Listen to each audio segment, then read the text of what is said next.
Welcome back. Hello. Dude, what the fuck? What a weekend. No, no one understands the week we've had. No one truly understands the week we've had. I'm actually surprised we've made it. No, I'm not even joking. I don't know how we got here, but I do not know when to call it a day when we order a bottle of wine. We haven't gone that ridiculous in a hot minute. I reckon the last time I was that fucked up was, the last end of year party we did. Dude, we were on one. We shouldn't have been allowed out. Is like, you know how bad it was? I slept with my makeup on. I never do that. That sounds very mid to people, but that is you're big on that stuff. Armageddon. Yeah. Diabolical. Dude, it was just... I passed out in the car. I don't remember. The last thing I remember is standing on the corner in Glenelg waiting for an Uber to go somewhere. My memory doesn't know where we were going. And I remember Jason being there. And that's it. You were literally everyone was like, we're going to Rocket. Let's go to Rocket. And I was like, oh, city though. We're so close to home. Yeah, I wish I didn't go. And you looked me dead in the eyes and you begged. You were like, please, let's go to Rocket. And then we get there and I get an Uber and go immediately home. She's like, we get out of the Uber. We're outside of Rocket. And then Caitlin's like, I want to go home. You're like this. You're like uppies to George. You're like, George, I want to go home. You're latched onto him like a koala bear and you're like, how am I getting home? I'm honestly like a toddler when I get to that point. And then you ordered an Uber pool, which was no help to the 3 other people that also needed an Uber home. The fact that I even got an Uber at all. You gave me your handbag. You didn't give a fuck. You waddled right over to that Uber. You shut the fucking door and you were like, it's everyone else's problem. I don't give a fuck who else gets in this one seat out of the 3 of you. Fuck for it. That's none of my business. Oh, no. And then, because you gave me your handbag, I'm like, how's she going to get in her house without her keys? So I had to chase you. But then I also ordered an Uber pool. So I had 5 pit stops along the way. I was 5 minutes away from my house and I was like, turn this Uber around. I actually need to go to Marion. Dude, no, we need to. It was a mess. I'm never drinking No, again. we're never drinking. I'm never drinking. I'm in my Fitspo era. My body's a temple. My body's a temple. I'm not drinking. It's one of those temples with all the monkeys though. Yeah. Yeah. It's a monkey temple. Shit everywhere. I've been saying to people at work, I'm so excited for the Christmas party. We're going to go to Shotguns after. Guess what? Everyone change your plans. Okay. We are not drinking at the Christmas party. I can't do it. I can't. Because 2 reasons. I can't behave. No. And the second reason is I cannot live through another hangover. No. Oh my God, the hangover. After we went to Glenelg with Sarzy and Tom and all of that recently, my caption was literally, I'm 1 hangover away from joining a nunnery. Guess what, folks? We made it. We made it. Has been, and now I have to join a nunnery. Yeah, it was rough.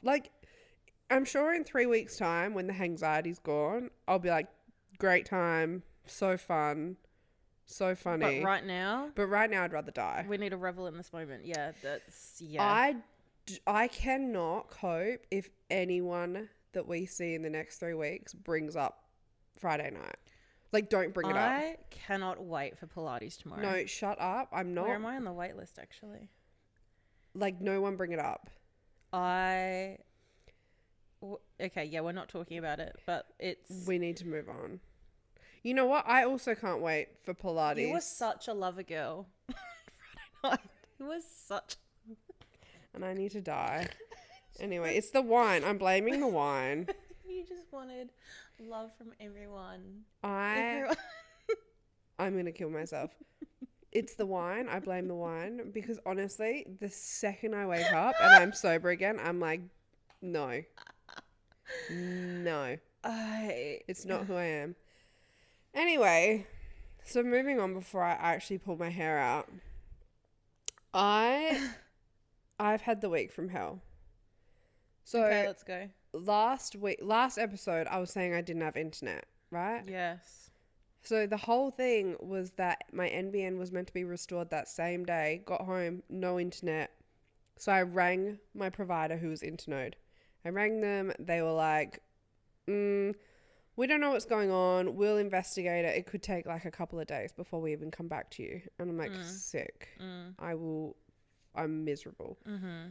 So then no internet Sunday, no internet Monday, no internet Tuesday. Tuesday night comes around and I'm like, let me just I haven't heard anything. So I'm going to follow up. I call Internode and they're like, we haven't looked into it and we're not really sure what's going on. We will have to get back to you.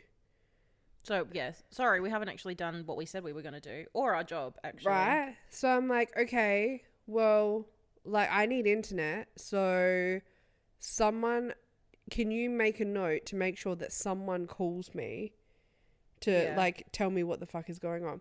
Because the other thing that was pissing me off was I'd rung them and they were asking me all the, like, very basic general questions that they should have made note of the first time that I called. Yeah. So then I get a text message on Thursday to say that they're going to call me, right? Scheduled call, they're going to call me. And I'm thinking, sick. They've taken on my request. Yeah. Someone's going to call me with an update on, like, the investigation of my internet, okay? So I get a phone call, like, 3:30, 4 o'clock on Thursday. And Internode, I go, hello, this is Caitlin. And they go, hi, how can we help you today? And I went, well, you called me. What do you mean, how can you help me? They had no fucking idea why they were calling me. And so the dude had not even, like, looked at my notes at all. He was, like, umming and ahhing. You know, when they're, like, talking out loud to themselves, like, looking at they were doing that. So that was pissing me off. And then he's like, no, that's right. And then I say to him, I'm like, is this you're calling me to update me on what's going on with my internet call? Or is this you're calling me to only just start looking into it? Yeah. Cool. And he's like, we're only just starting to look into it. Like, we haven't looked into it yet. And I was like, so you didn't think to do that day 1, day 2? Like, it's fucking Thursday at this point. And then, so he's like, well, I don't know what's going on. I'm going to have to pass you on to, like, our technical team. And I was like, okay, whatever.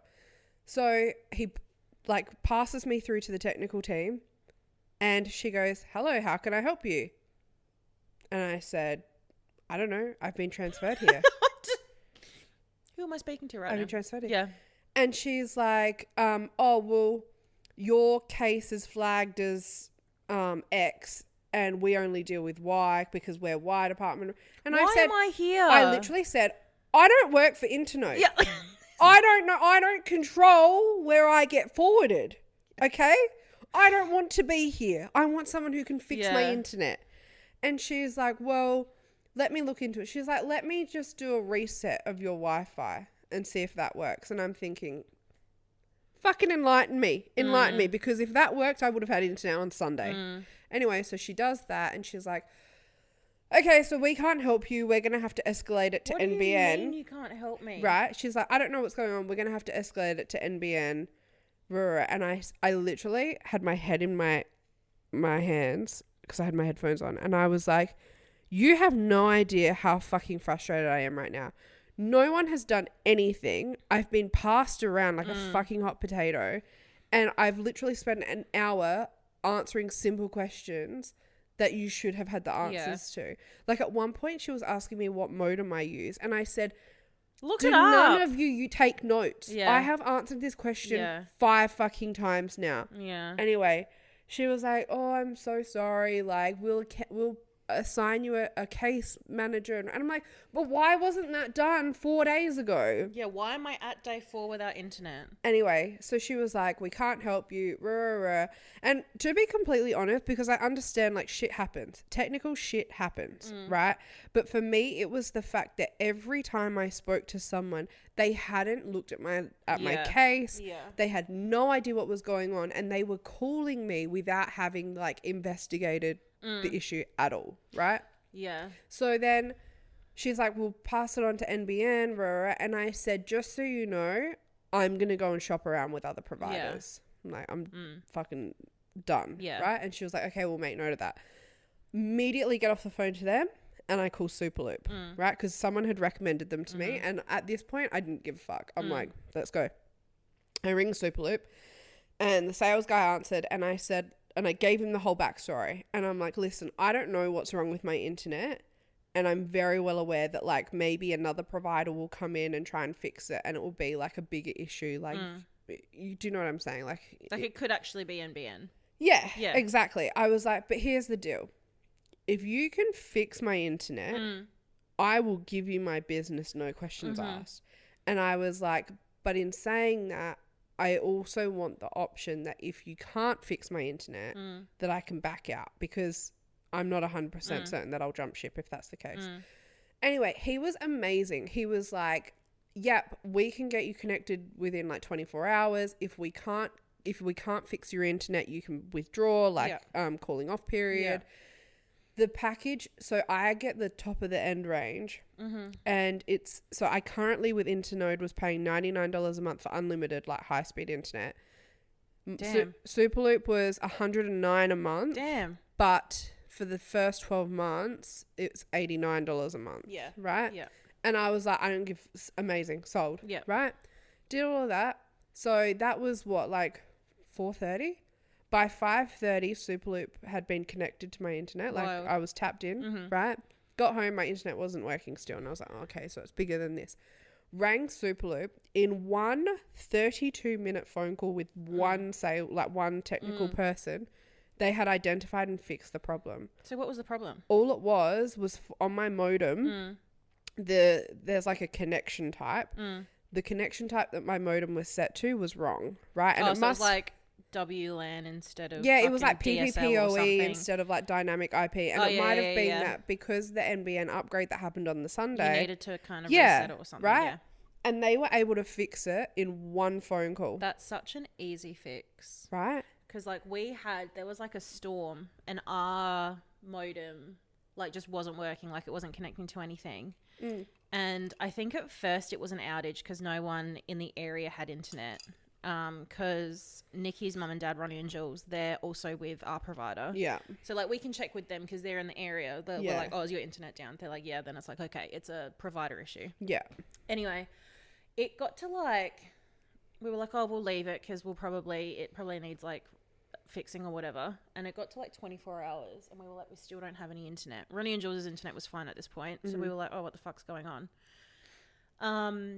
And then I called our internet provider and I like explained the situation. I was like, what is going on? And they were like, oh, like there's no outages in your area anymore. Like it's maybe a modem issue. But then they were like, oh, well, if it's a modem issue, we'll just send you out a new one, set it up. If there's any issues, then like call us back and we'll try to figure it out. Yeah. Tried the new modem. It still wasn't connecting. But then like when I got the modem, I got put onto a guy. And like he was explaining to me how to like log into the modem to switch the settings like from the internet. And I was just like, I feel like I'm hacking a mainframe right now. Like this is fucking crazy. Dude, I almost broke into tears when this poor woman was trying to tell me how to do it because like she was saying words that I didn't understand. And I was like, ah. Yeah, no, it's a lot. Internet is just so fucking confusing. But like, again, that like the issue that it was, they should have troubleshooted through that before just being like, oh, it's NBN. Yeah. You know what I mean? Like, and then, so she got it fixed and it was all amazing. And I called Internode back that same night and was like, cancel my service. I was on the phone longer with Internode to cancel my service than I was her fixing it. That's such a fucking joke. And then when I was like, I want to cancel my service, and I explained why. And he was like, have you had issues with your service with Internode before? I'm like, no, this is the first like extended outage. And he was giving me attitude. He was like, well, then why, as a loyal customer of ours for 5 years, would you make such a rash decision to leave? Like, you've been so loyal, like we've never done anything wrong. And I said, loyalty doesn't fucking exist. I was like, my internet went down and the customer service that you provided me was absolute horrid. Why should I stay loyal when you're shit the one time that I need you? Literally. To not be shit. And then he was like, that makes no sense. What's your new provider charging you? Like, we can beat that. I said, it's not about how much it's costing me. Service. It's about the fact that I have fucking internet working and it wasn't because of you guys. Yeah. And then at the fucking end, he had the gall to be like, oh, just curious, who's your phone provider? No, go fuck yourself. And I literally went, shut the fuck up, and I hung up. Yeah. Like, leave me alone. Anyway, with modems as well, I feel like a woman in STEM when I say this, but I stole it from Mark. The modem that you get from your internet provider, it doesn't matter who your internet provider is. They can lock it. It's shit, right? It's always like, it's shit. Your download, your upload speeds. It's like they just send you out the cheapest one, right? 10 out of 10 would recommend going to JB Hi-Fi and getting a different modem setup. So I personally have an Orbi, right? I love it. Yeah, I have a extender through Orbi. Yeah, so always upgrade, like go and buy a separate modem because my internet speed, like say my upload, went from like 50 megabits per second to 200 megabits per second. And when I reconnected my internet the other day with Superloop, my internet download was 900 and something megabits per second. They'll cap it down. They'll like cap it down to like 300 or something. But honestly, if you're having shit internet, always upgrade your modem.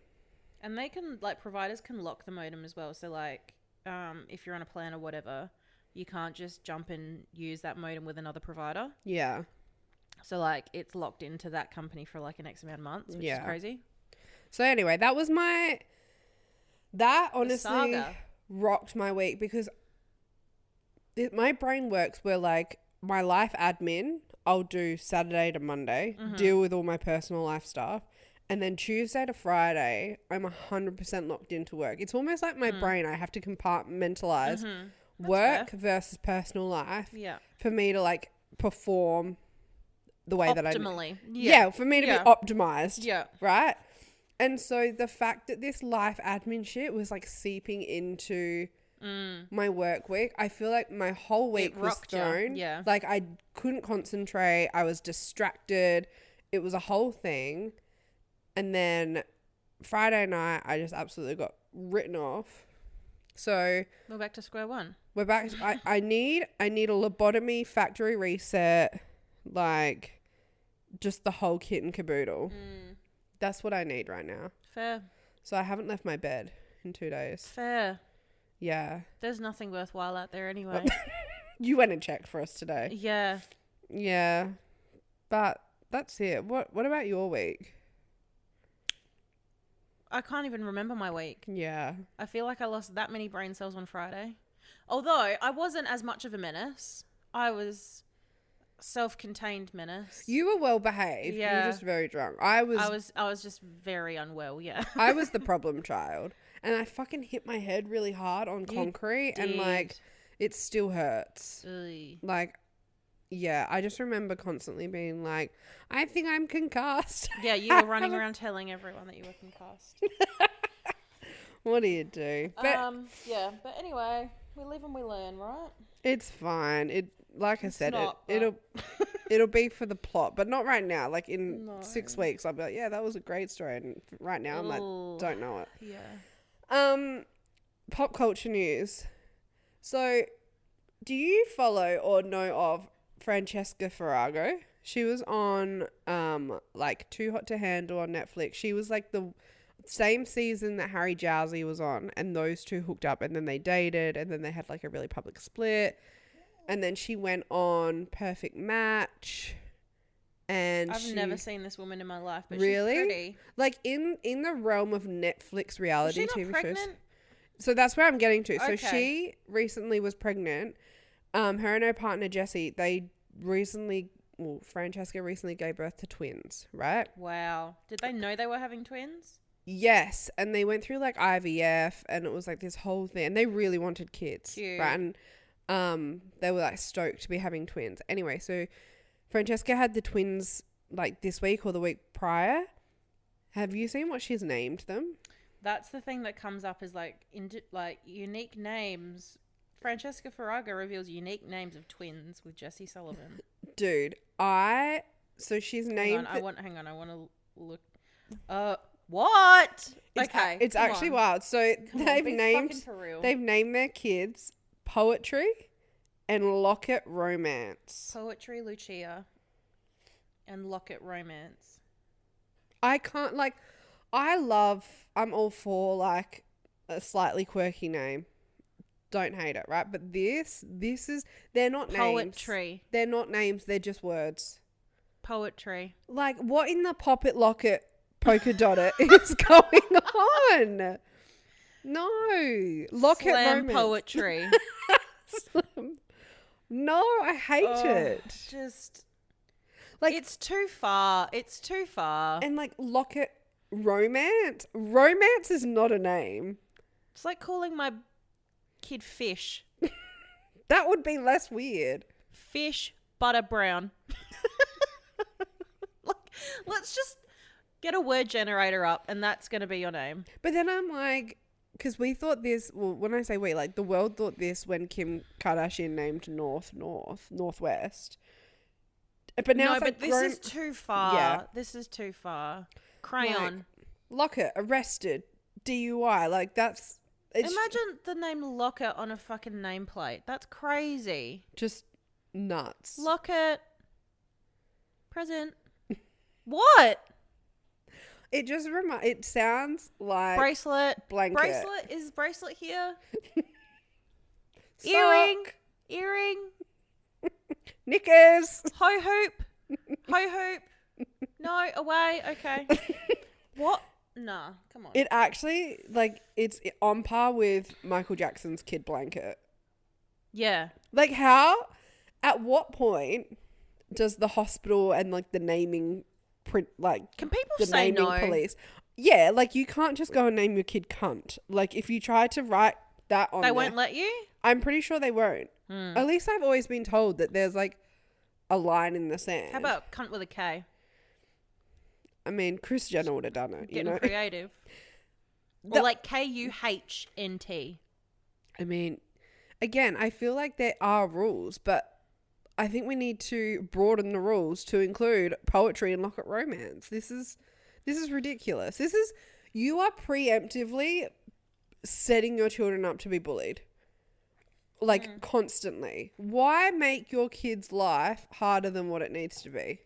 Locket. Pop it, Locket, polka dot it. That's so funny. That's all I can think of. Oh, God. Poetry I could probably get around at some point. Like, maybe if it was a middle name. Yeah. I think the thing that pisses me off is the Locket one, because romance you've already gone Locket and then you've gone romance as the middle name. Well. That's a hate crime. Yeah. Like, just say you hate your kids. Anyway. I have a news story for you. Yeah, hit me. Has the Harris family come up on your TikTok this week? No. Oh, tell me about it. Maybe.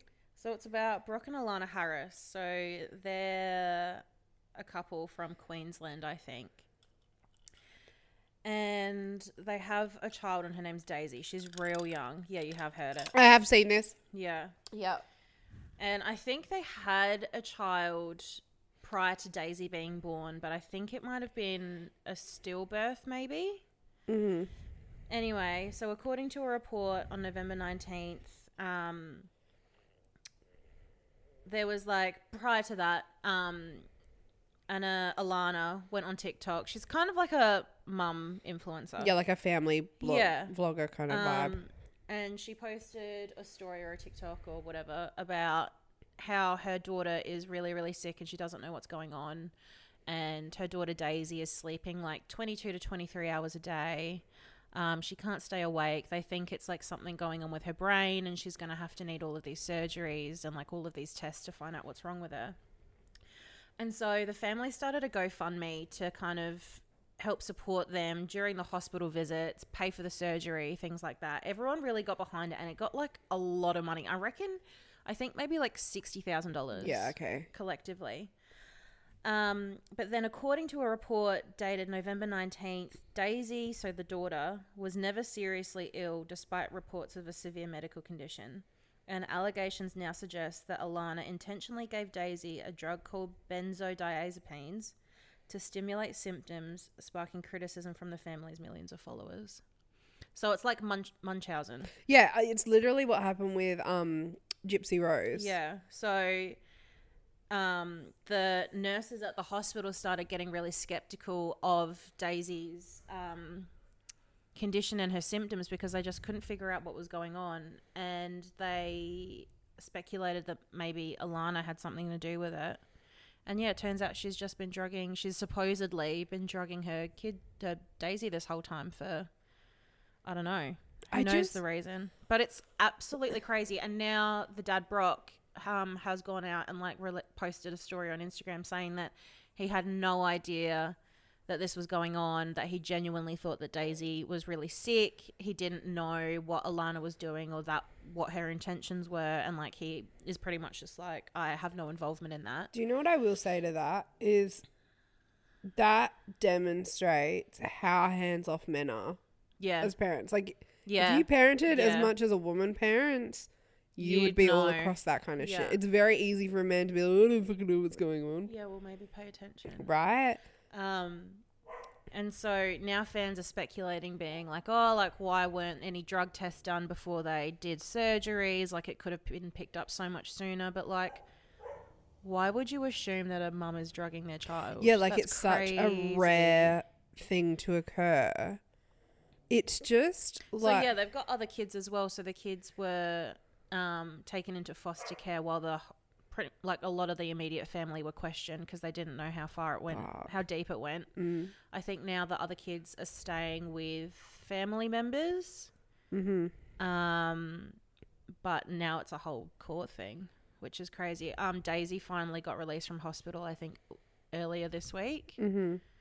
So that's good that she's been able to recover. But how do you drug your child?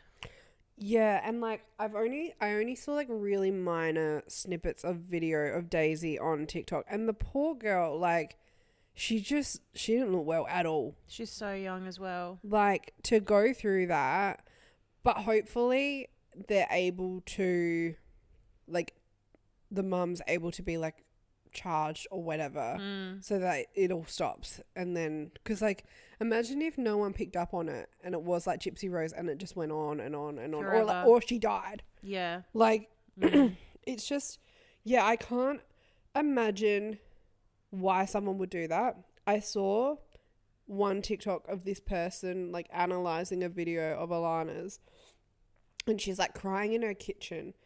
And she's not really crying. But she's not really crying. And then she's like, she says, I need a new coffee.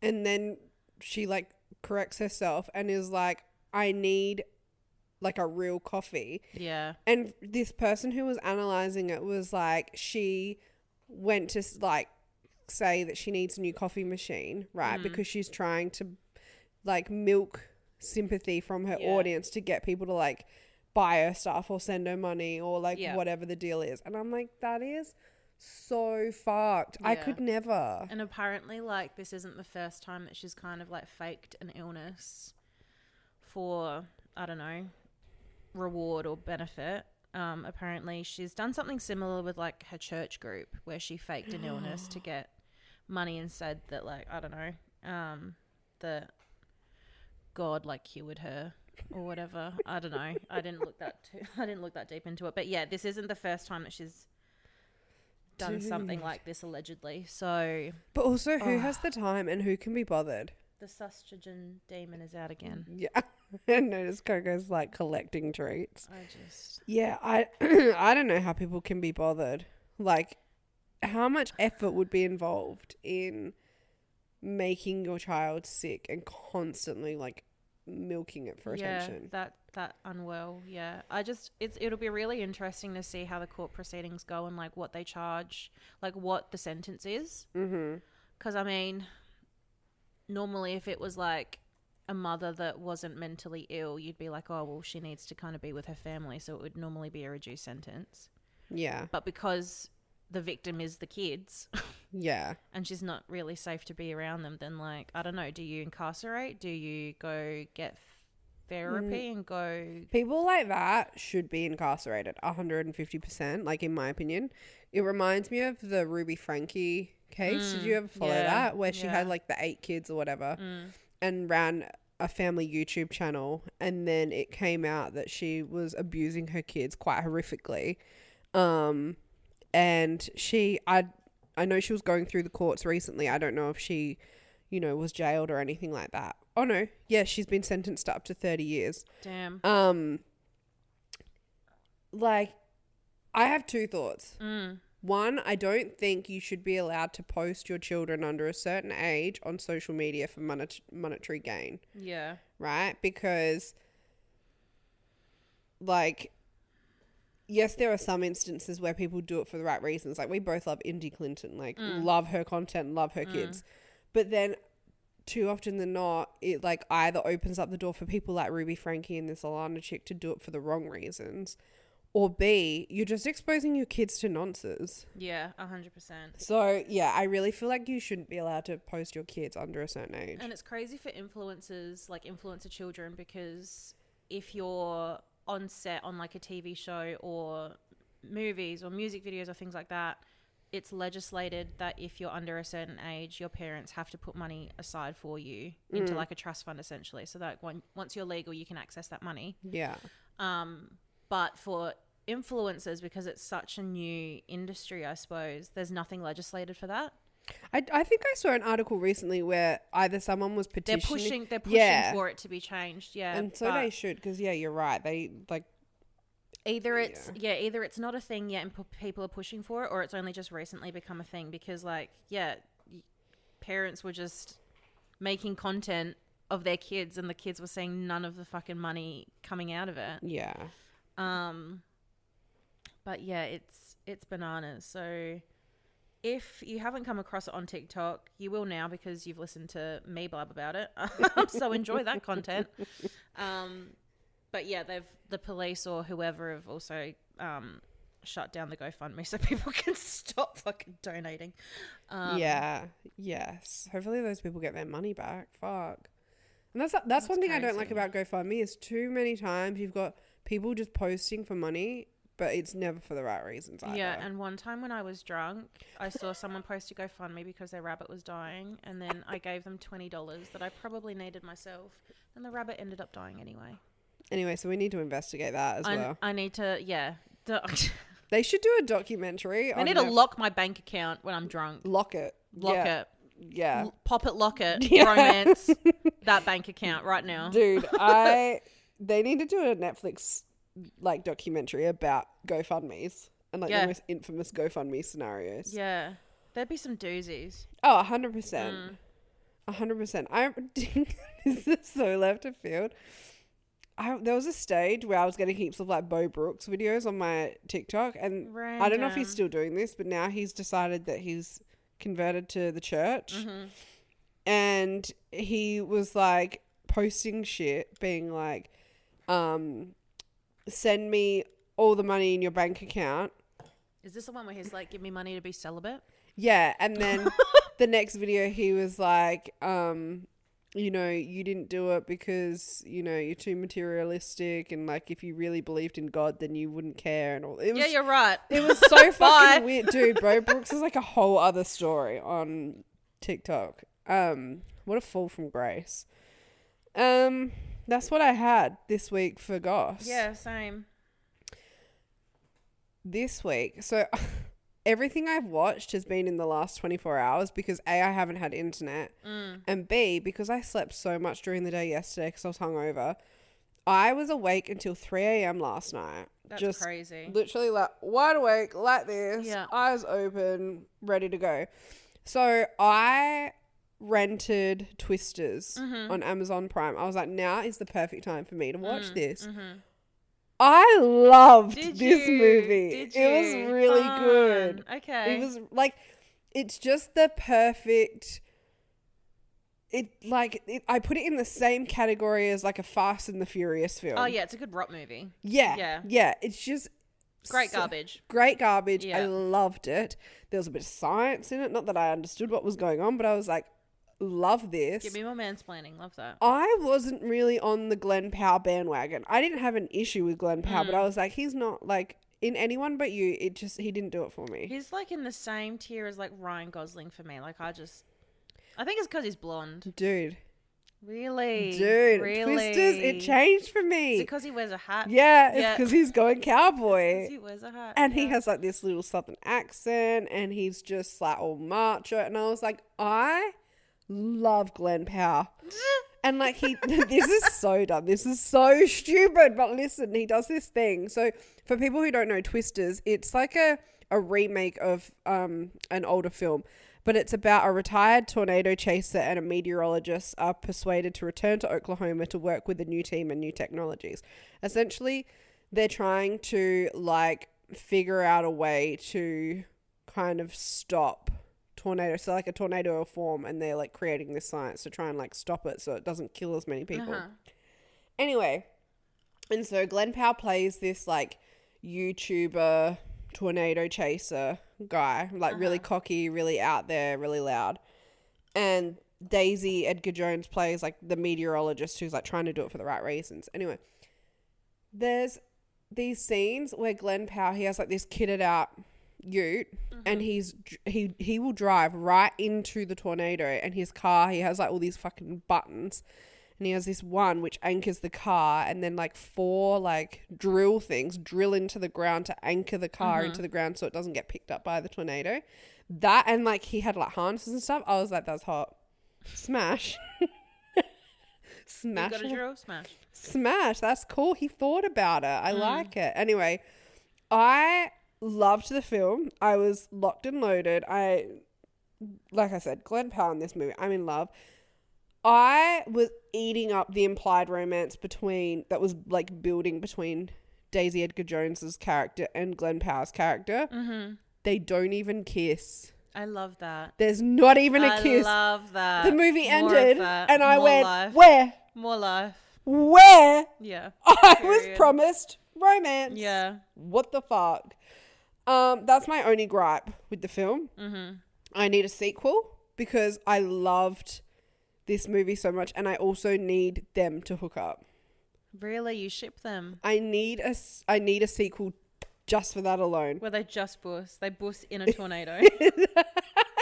They anchor the car and then bus in the tornado. They give birth to a tornado. And then also impeccable soundtrack, which I already knew because like we've listened to the soundtrack. But ain't no love in oh my god! And then that song plays when you first are introduced to Glenn Powell's character. That'd make you pussy pop, wouldn't it? Drives in like fucking crazy. That'd do it. Honestly, that'd do it. I was like, wow. Yeah. Okay. Yeah. Loved the film.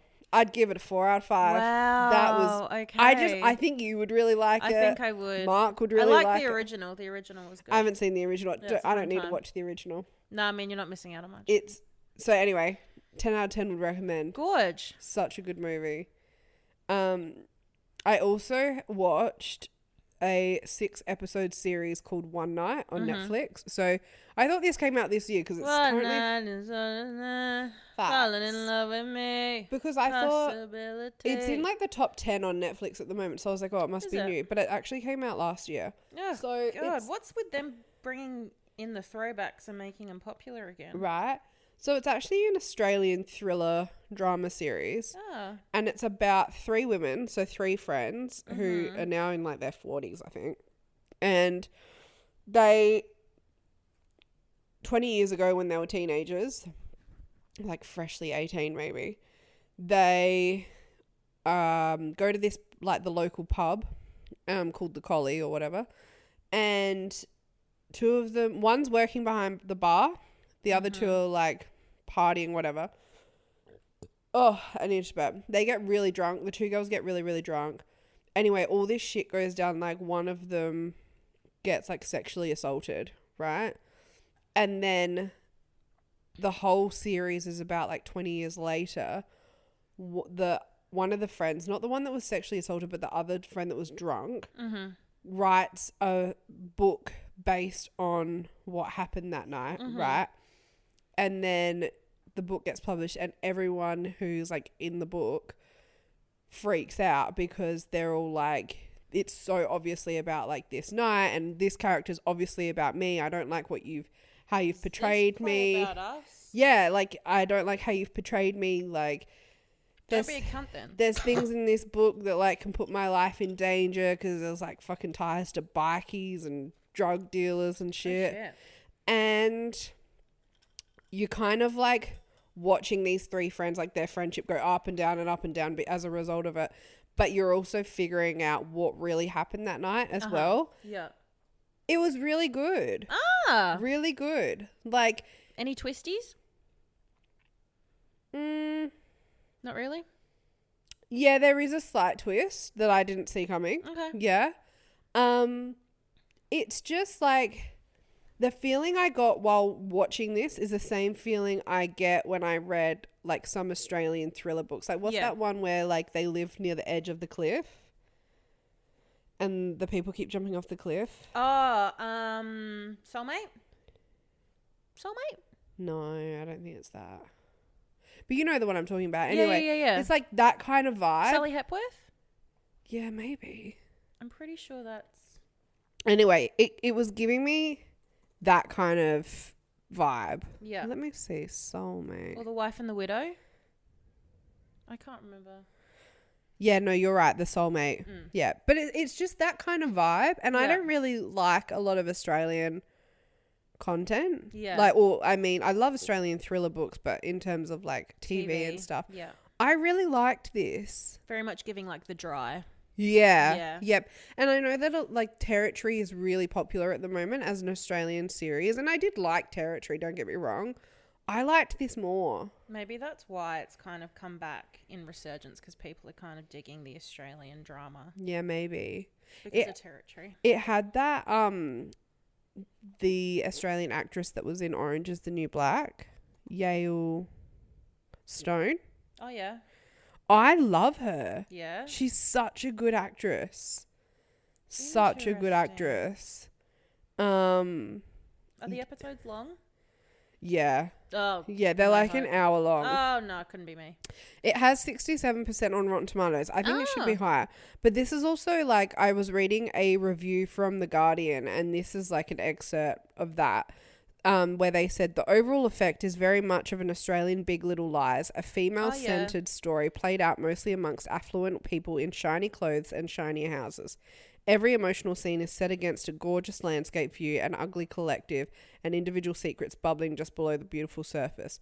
But like Big Little Lies, it stays true to its characters and its story, managing to deliver something with a reasonable degree of heft as well as style, asking important questions along the way even if it drills too deeply for the answers. Love that. It was a great watch. Excellent. And like, honestly, where they filmed it primarily in like, I think they filmed it in like Illawarra in New South Wales. It's all like coastline stuff. Gorgeous. Like every character lives beachfront. And I'm like, must be nice. The pub is beachfront. Oh God, imagine a beachfront pub. Yeah, like Diabolical. Beautiful scenic shots. Yeah, right. Like, I was like, I might be moving to Illawarra. Say less. Damn. So yeah, they were my two primary watches. I'm now a couple of episodes into season 2 of Illawarra is nice, isn't it? Yeah, which I didn't think because the basketball team, Illawarra Hawks, weird branding. Yeah. I thought Illawarra was like desert. Yeah. But it's beautiful. Wow. I'm also like a couple of episodes into season 2 of Bad Sisters. I spoke about that. Oh yeah. Last episode or the episode before. It's good. It's just, I'm like, I've come this far. I may as well just continue on and finish it. But they were my watches. Stunning. I love that for you because I haven't really watched anything this week. I did watch though this week's episode of Real Housewives of Salt Lake City. Oh my God. I'm not up to date. Don't spoil it. I love Real Housewives. No, like I love. This week's episode was such a good one. Really? Yeah. I think I'm like season 2 or season 3 of Salt Lake City. They're definitely my favorite. I love them. They're so good. I know that the public has different thoughts on this now, but where I'm at currently in the series, I love Heather. Yeah, okay. Love Heather. They're all just so great because they're all just, they bring their own sort of spice. Dude, the episodes where Jen, like, they're meant to be going away in the, like, away somewhere and Jen gets arrested just randomly. I'm like, that is... Jen. Name another TV show that's bringing it like Salt Lake City is. It's crazy. Apparently New Jersey's a really good one too. Yeah, okay. That's apparently diabolical. The trailer or like the first teaser for Summer House, the new season came out. Has it come out? Dude, yeah, right. Does it? Yeah. I'm so excited. Yeah. No, I love... Do you know what it is as well? I'm low-key obsessed with Mormons. You are. Everything Mormon. From like Mum Talk, Secret Lives of Mormon Wives, Salt Lake City to now. I was listening to a podcast this week, which we'll talk about. Honestly, like the Mormons are fucking interesting. I mean, great segue. You can talk about that because I've got not a lot. I was listening to...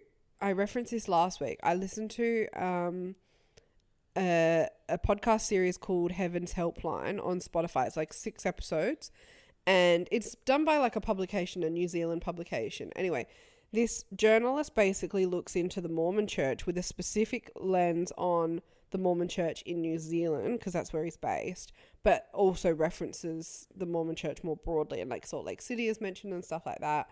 So the first couple of episodes gives you context, like what is the Mormon church like, talking about, you know, all the ins and outs.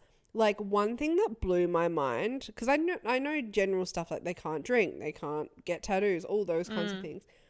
If you're part of the Mormon church, you have to give 10% of your income, like gross income, to the church.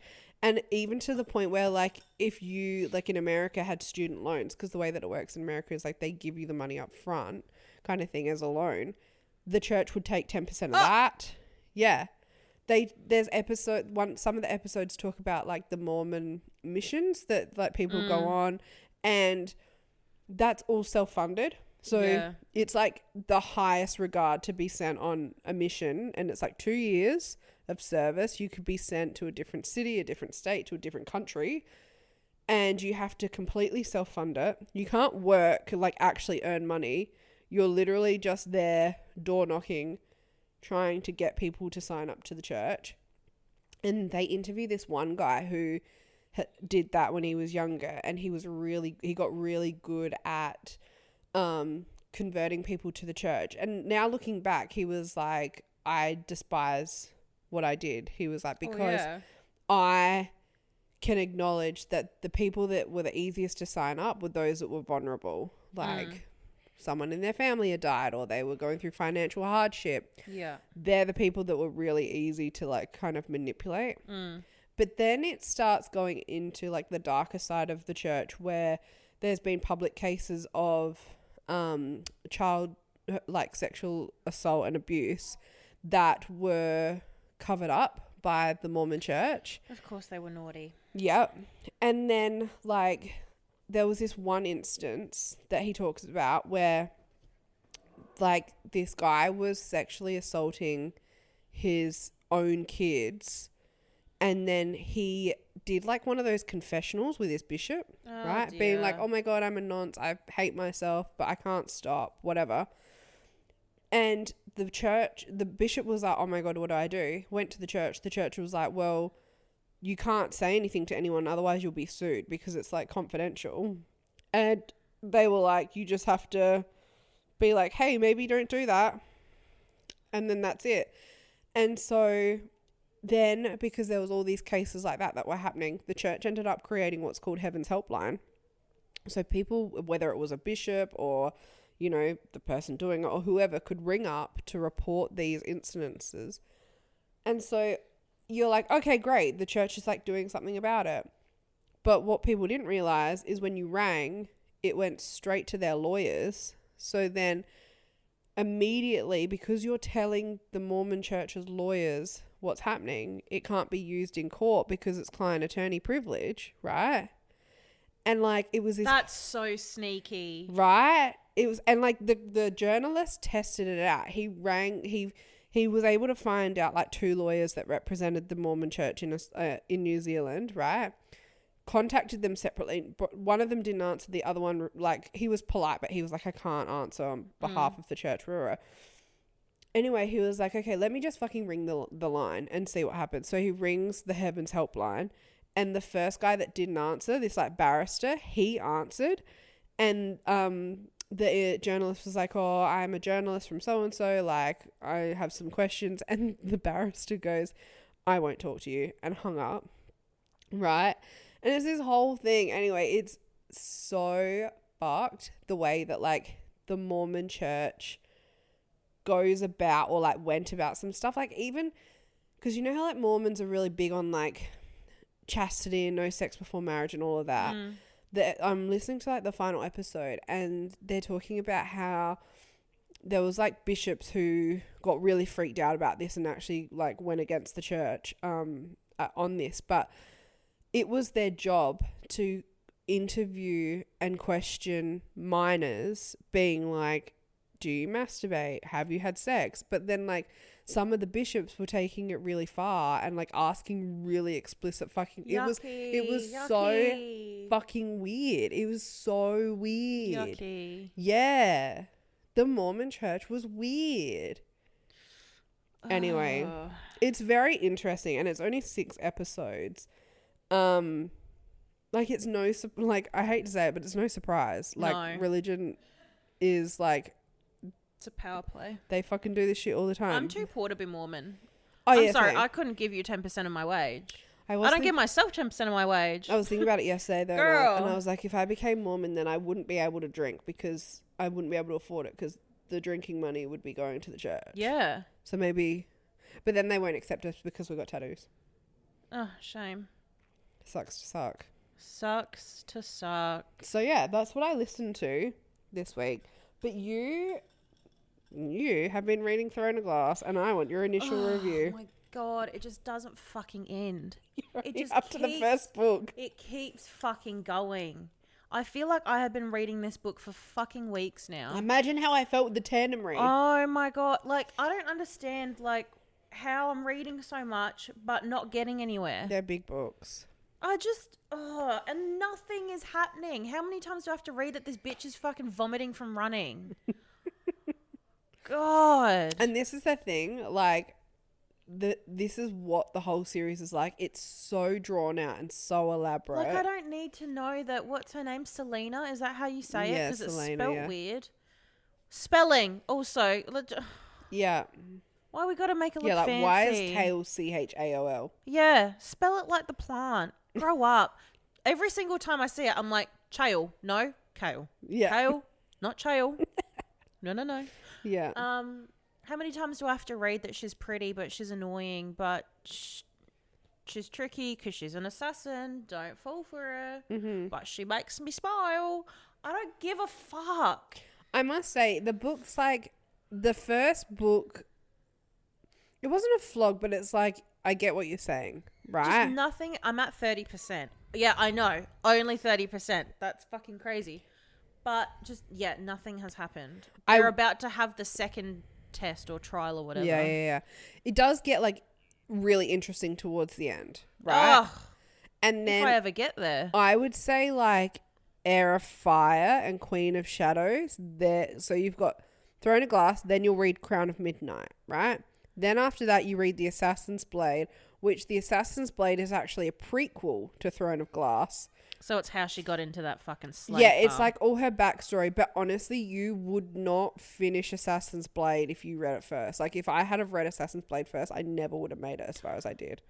Yeah, I'm going to need a breather after I finish this book because it's such a slog. But books 4 and 5, Heir of Fire and Queen of Shadows, they are probably the best of the series.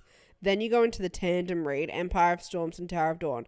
Empire of Storms is okay. It kind of like mellows out, and Tower of Dawn is fucking boring as bad. Like, Tower of Dawn did not need to exist, and then you've got Kingdom of Ash. Could I just not read Tower of Dawn? Yes. I'm gonna do that. Yeah. I'm and not like, reading Assassin's Blade. You can get fucked. I was gonna say, care. I don't think Brittany don't care. Broski's read Assassin's Blade. I don't care. Yeah. Like, I'm sure it gets better because, like, everybody loves this series, but like, I think once the primary storyline starts to pick up, like, towards the end of this book, I actually think you'll be really interested in that. For me, it was the lack of romance. Yeah, okay. I didn't care about I'm gonna soldier through. But I just Yeah. Ugh. So I hate a book that makes me feel like I've been reading it for ages. Well, you've just picked the worst book to do it. Period. No, I get it.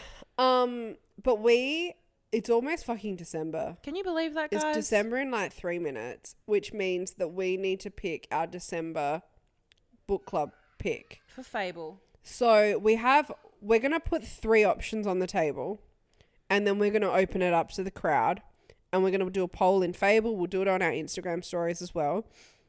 We're going to submit The Ledge by Christian White and 2 other books. I don't know what they are yet. I reckon we get people to pick the other 2 books. Like, just have like a box for suggestions and then just pick ones from what people suggest. Yeah. And then we'll put a poll up, and then whoever wins, that's going to be our December pick. And then the next pick for TV, the John Benet Ramsey documentary series comes out this week. I think we do that. So let's pick that for our next watch, because I'm going to have shit to say while I'm watching that. Yeah. Do you know a lot about the John Benet case? I went through a period where like I looked into it, but I don't know anything off the top of my head. Like all I know is it's like everyone thinks the brother did it. And like, didn't he like, it was over like food or something. He like fucking smashed her head in because he got jealous over food or something. We'll find out. So I'm very excited to watch that. Done. Fun. I want a good crime doco. I'm itching for one. Yeah, same. It's been a minute. So yeah, there we go. You're welcome. That's all I had to say, to be honest. Yeah, me too. We don't have anything on next weekend, do we?